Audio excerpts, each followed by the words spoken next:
Oi, pessoal, eu sou Beatriz e a gente vai continuar a nossa aula de suporte de vida em pediatria, nossa aula de PAUS. Nossa primeira aula, né, a gente falou sobre os conceitos iniciais do PAUS, a gente falou sobre as condutas, a gente falou sobre a RCP de acordo com o ritmo cardíaco, que pode ser um ritmo cardíaco não chocável ou um ritmo chocável. E agora, na nossa segunda parte da aula, a gente vai falar sobre as taquicardias e as bradicardias, né, são os distúrbios de ritmo. Vamos lá, primeiro a gente precisa entender que as crianças, né, na faixa etária pediátrica, a gente pode ter a presença de arritmias. E aí a gente pode ter uma taquicardia ou uma bradicardia, que podem estar relacionadas a várias causas, né? Eu posso ter alterações do ritmo relacionadas a próprias alterações no sistema de condução do coração da criança. Eu posso ter lesões cardíacas que estejam relacionadas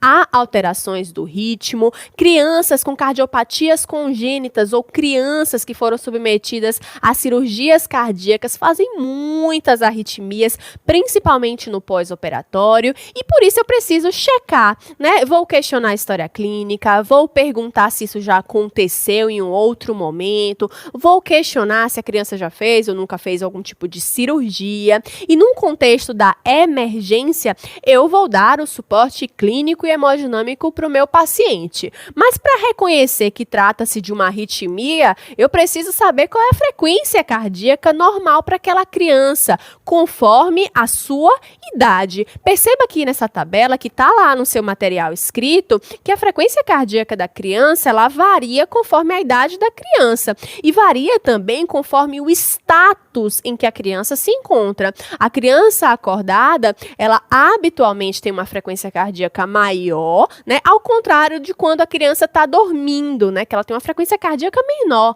E isso também se aplica quando você está lá escutando a criança ou no monitor e a criança está chorando, está irritada. Ela, obviamente, vai ficar mais taquicárdica, certo?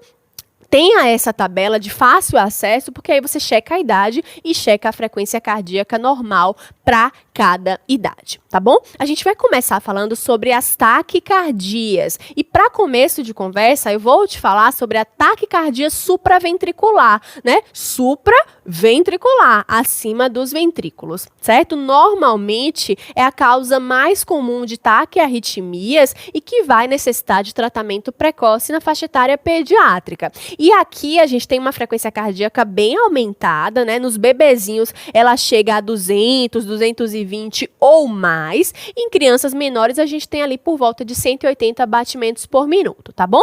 É tão elevada essa frequência, né? A frequência cardíaca é tão rápida que a gente, às vezes, não consegue nem ver direito a onda P. A onda P, ela não fica muito bem discernível porque o ritmo é muito rápido, certo? É um ritmo regular, o QRS é bem estreitinho, né? Ele é abaixo de 0,09. E aqui, pessoal, a gente tem um traçado de uma TSV, que é bem assim, olha, é uma frequência cardíaca aumentada, você nem consegue ver onda P e o QRS é estreitinho. Do ponto de vista clínico, o paciente pode ter vários sintomas, certo? O paciente pode ter batedeira no peito, sensação de desmaio, síncope, pode ficar letárgico, irritado, sudoreico, queda do estado geral. Obviamente não vai querer se alimentar, né? Quem é que vai querer se alimentar com essa taquicardia tão aumentada, né? E a gente pode ter vários mecanismos relacionados à TSV, certo? Isso aqui é só a título de informação, isso é um pouco específico, tá? Eu posso ter uma TSV por um foco atrial ectópico que está gerando essa descarga elétrica maior. Eu posso ter uma TSV por reentrada no nó átrio-ventricular, né? Eu tenho impulsos de reentrada lá no meu nó átrio-ventricular. Ou eu posso ter relacionado uma reentrada a uma via acessória. Eu tenho uma via acessória ali na área cardíaca e eu tenho estímulos cardíacos, estímulos elétricos não habituais. certo? O que eu vou fazer no contexto de urgência e emergência? Vou fazer a estabilização clínica hemodinâmica para o meu paciente, vou movê-lo, né? Mover, você já sabe isso, monitor, oxigênio e veia, né? Preciso ter um acesso venoso periférico, preciso ter a monitorização cardíaca e dar o meu O2 suplementar para garantir uma boa ventilação e uma boa oxigenação para o meu paciente. Já movi o meu paciente, agora eu vou me perguntar, esse paciente está estável ou está instável? Isso é super importante, né? A gente está num contexto de urgência e emergência, de UTI, se o paciente tiver estável do ponto de vista hemodinâmico e clínico,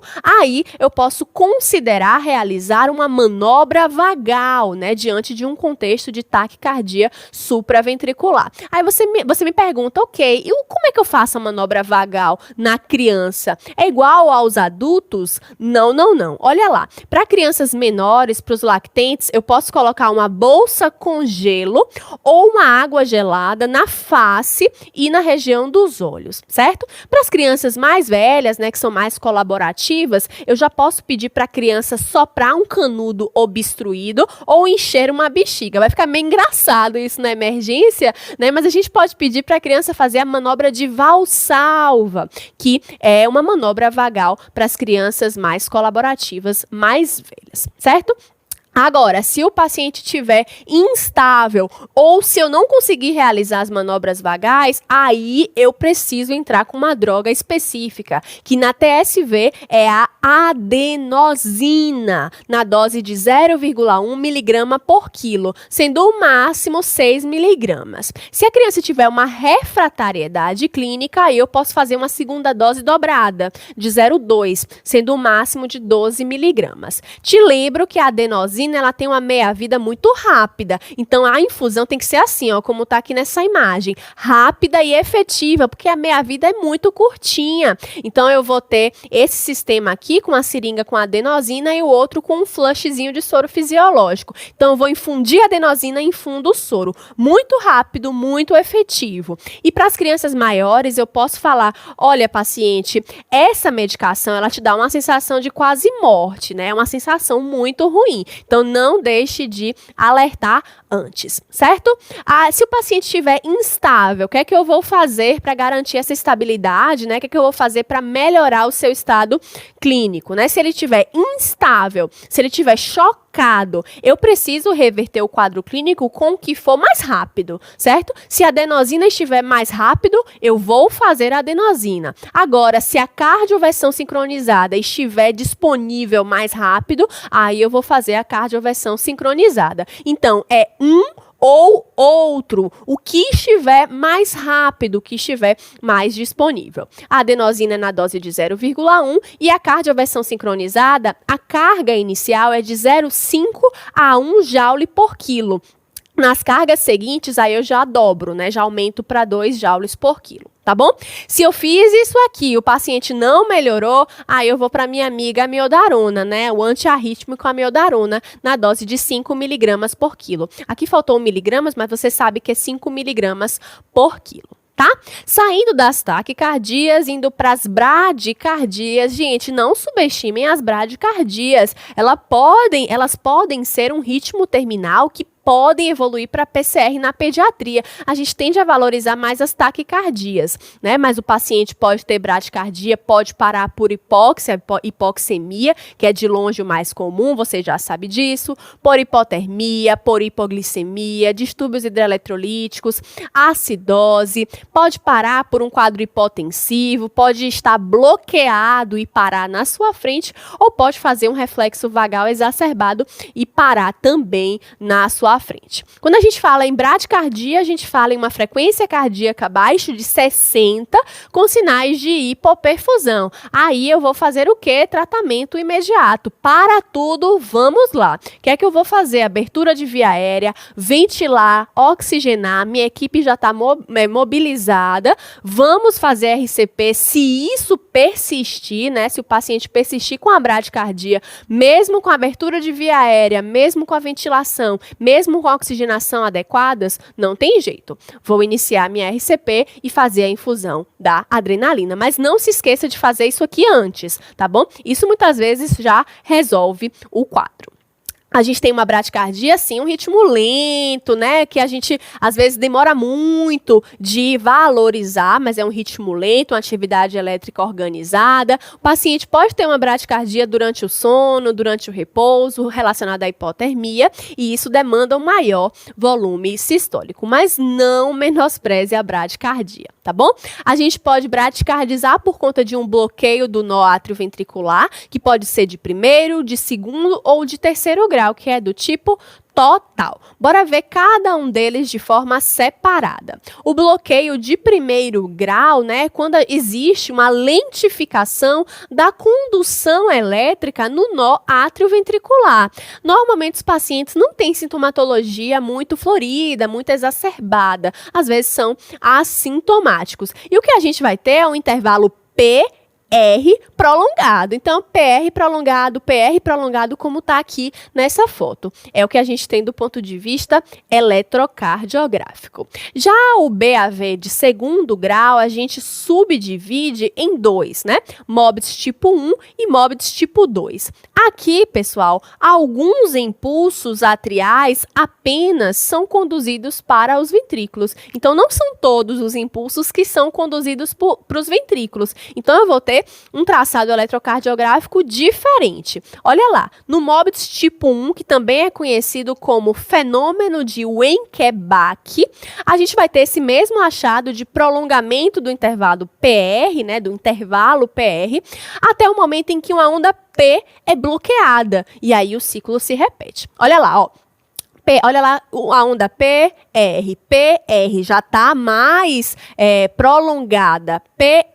uma onda P foi bloqueada. Então, sempre se lembre disso. O intervalo PR, ele vai aumentando progressivamente até eu não ter onda P. Olha lá no traçado, tem um momento que tem um espaço, né? A onda P foi bloqueada e aí o ciclo se repete. No MOBITS tipo 2, é um pouquinho diferente. A gente consegue ver até um pouco mais fácil, né? Algumas ondas P, elas não são seguidas por complexo QRS. Olha lá, a gente não tem QRS, olha o espação que está nesse traçado, né? Então, eu tenho normalmente uma relação de duas ondas P para um QRS, porque algumas não são seguidas pelos seus QRS. O BAVT, né, que é o bloqueio atrioventricular total ou de terceiro grau, ele também é mais fácil de ser reconhecido e normalmente ele tem uma sintomatologia mais exuberante, certo? Aqui eu não tenho nenhum impulso atrial sendo conduzido para o ventrículo, não passa nada. Se não passa nada, eu tenho esse traçado aqui, que é um traçado muito estranho, né? Perceba que foge muito do habitual.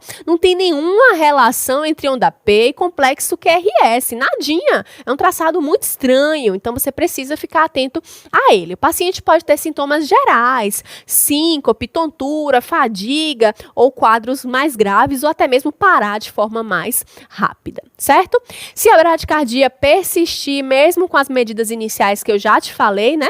Permeabilização de via aérea, ventilação e oxigenação adequadas, a gente vai iniciar nossa RCP de alta qualidade, né? E se não melhorar, a gente faz a adrenalina na dose habitual, na dose da PCR pediátrica, 0,01 miligramas por quilo, que equivale a 0,1 ml por quilo da solução de 1 para 10 mil. Tá bom? Vamos lá para essa questão São Paulo Unicamp 2020. Uma criança de 7 anos, 20 quilos, arresponsiva e sem pulso, apresenta o seguinte ritmo no traçado do ECG mostrado abaixo. Dentre as hipóteses abaixo, a principal hipótese diagnóstica e sua causa são respectivamente. Aí você olha esse traçado na hora da prova, bate aquele desespero, meu Deus, errei. Não, bora lá. É uma criança 7 anos, arresponsiva, não tem pulso. Aí a gente vai para D2 aqui embaixo, olha lá. Poxa, mas em D2 aqui embaixo, eu não tenho uma sistolia, não tenho uma linha reta. Eu tenho uma atividade elétrica organizada. Mas a criança está sem pulso. A criança está responsiva. O que é que eu tenho, pessoal? Uma criança sem pulso, com atividade elétrica organizada, olhem sempre D2, né? Eu estou diante de uma ESP, atividade elétrica sem pulso. Fica super fácil. Olha lá o que a questão te dá de opções. Vou passar para B. Letra B, assistolia e hipotermia como causa. Eu tenho linha reta no monitor? Não, não, não. Tchau, letra B. Aí as outras, olha, a questão te deu a resposta praticamente, ó. Letra C, D e E, taquicardia, não vou nem ler o resto, porque aqui a gente não tem taquicardia, certo? Não é uma taquicardia ventricular, não é uma taquicardia sinusal, não é uma supraventricular. Aqui a gente tem uma atividade elétrica sem pulso e você sabe que a principal causa de PCR na pediatria é a hipóxia. Então a resposta, a hipótese diagnóstica é a ESP e a causa é hipóxia. É uma questão que parece difícil, mas não é difícil, tá? Bora para essa SUS São Paulo 2020, quentinha também. Lactente de 3 meses é levado à emergência com quadro de choro excessivo, recusa alimentar e respiração ofegante com batedeira há 3 horas, batedeira no peito.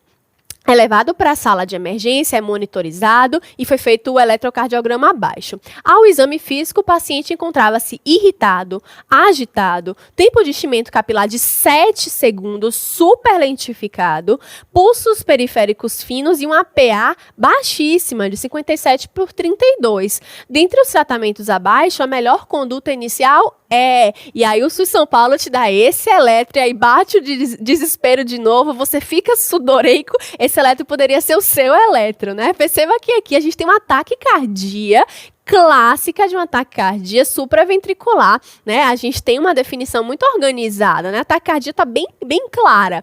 E aqui é uma taquicardia supraventricular, se você for lembrado do traçado. E aí, antes da gente responder essa questão, a gente já sabe que é uma taquicardia supraventricular, mas a gente vai se perguntar, o meu paciente está estável ou está instável do ponto de vista hemodinâmico? Aí você me fala, não sei. Bora lá. Ao exame, está irritado, agitado, tempo de enchimento capilar de 7 segundos. A questão não te dá nenhuma dúvida com relação a isso, né? O paciente está instável, a PA está baixa, os pulsos estão finos, ele está instável. O que eu vou fazer para esse paciente instável? Letra A. Manobras vagais como compressão do globo ocular ou estimulação do seio carotídeo. A gente viu que as manobras vagais são feitas para aqueles pacientes estáveis, certo? E na pediatria a gente não faz compressão de globo ocular e a gente não faz estimulação de seio carotídeo. Eu nem te falei isso, né? A gente não faz na pediatria, justamente porque a gente não faz. Mas fique atento, a gente faz em adulto, mas não faz em criança. E essa criança está instável, não vou fazer manobras vagais. Letra A está errada. Letra B de bola. A administração de adenosina intravenosa na dose inicial de 0,1 mg por quilo. Não sei, vamos passar. Letra C. Cardioversão elétrica sincronizada com a carga inicial de 2 a 4 joules. Não sei também, vamos passar. Letra D. Desfibrilação imediata com a carga inicial de 2 a 4 joules por quilo. Eu vou fazer desfibrilação para esse paciente? Não, eu não vou fazer desfibrilação. Seria a cardioversão. Letra D está errada. E letra E, soro fisiológico 20 ml por quilo em seringa. Eu vou expandir o paciente nesse momento? Não. A droga de escolha aqui, a conduta, vai ser o que tiver mais rápido. Se lembre que eu te falei, ou a adenosina ou a cardioversão sincronizada. Aqui o que pegou foi a intensidade. A intensidade da cardioversão está errada. Não é de 2 a 4 joules. Ao passo que a administração da adenosina, a dose está correta, certo? Então aqui foi uma questão bem difícil do SUS São Paulo, né, que pegou num detalhe, vamos dizer assim, né? A resposta para essa questão é a letra B de bola. A gente tem que ter muito cuidado com essas questões que envolvem doses, intensidades, né? Porque as questões podem ser maldosas, tá bom? Espero que vocês tenham gostado e a gente se vê na nossa próxima aula.